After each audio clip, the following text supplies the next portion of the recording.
അപ്പോൾ ഇന്ന് ഒരു ഡൈപ്പർ എക്സ്പെരിമെൻ്റ് ആണ് കേട്ടോ. അതായത് ഈ ഡൈപ്പറിനകത്തെ ജെല്ല് നമുക്ക് എങ്ങനെ ഡിസ്പോസ് ചെയ്ത് കളയാം എന്നാണ് കേട്ടോ. സാധാരണയായിട്ട് നമ്മളിവിടെ ചെയ്യുന്നത് ഈ ഡൈപ്പറിൻ്റെ ബാക്ക് സൈഡിൽ എന്തെങ്കിലും കൂർത്ത കമ്പി കണക്കത്തതോ അല്ലെങ്കിൽ കത്രികയോ അല്ലെങ്കിൽ ഈ കൊങ്കി പിച്ചാത്തിയോ അങ്ങനെയൊക്കെയുള്ള എന്തെങ്കിലും വെച്ചിട്ട് ജസ്റ്റ് ഒന്ന് കട്ട് ചെയ്യുമ്പോൾ തന്നെ അതിൻ്റെ അകത്ത് ജെല്ല് മൊത്തത്തിൽ നമുക്കത് റിമൂവ് ചെയ്ത് എടുക്കാൻ പറ്റും കേട്ടോ.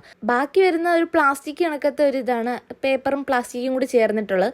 അത് നമ്മളിവിടെ സാധാരണ ഹരിതകർമ്മസേനയ്ക്ക് ആൾ വരുമ്പോഴത്തേക്ക് അവർക്ക് കൊടുക്കുകയാണ് ചെയ്യാറുള്ളത്. ബാക്കി വരുന്ന ജെല്ലെന്ന് പറഞ്ഞു കഴിഞ്ഞാൽ അമ്മ നേരെ ചാക്കിലോട്ടിട്ട് ഒന്ന് ജസ്റ്റ് നിരത്തി വയ്ക്കുമ്പോഴത്തേക്ക് ഈ വെയിലൊക്കെ അടിച്ചിട്ട് ഈ ജെല്ല് വീണ്ടും പഞ്ഞിയാവും. അപ്പോൾ അതിനെ എടുത്തിട്ട് കത്തിച്ച് കളയാണ് അമ്മ സാധാരണ ചെയ്യുന്നത്. ഇന്നലെ ഞാൻ ചുമ്മാ ഇരുന്ന് വീഡിയോ കണ്ടുകൊണ്ടിരുന്നപ്പോഴത്തേക്ക് യൂട്യൂബിൽ ഞാൻ ഒരു വീഡിയോ ഉണ്ട്. ഈ ഡൈപ്പറിനകത്ത് ജെല്ലിലോട്ട് കുറച്ച് പച്ചവെള്ളവും അതുപോലെ തന്നെ കല്ലുപ്പും കൂടി ഇട്ട് മിക്സ് ചെയ്ത് വെച്ചാൽ അത് വെള്ളം കണക്കാവുന്നു. കല്ലുപ്പില്ലാത്തതുകൊണ്ട് തന്നെ ഒരു ഗ്ലാസ് പൊടിയുപ്പ് ഞാൻ ഇട്ടായിരുന്നു. പക്ഷേ സംഭവം സത്യത്തിൽ മുട്ടം ഫ്ലോപ്പായിരുന്നു.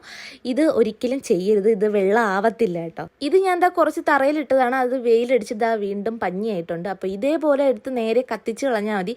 അതായിരിക്കും ഇച്ചിരി കൂടി ബെറ്റർ ആയിട്ടുള്ളത്.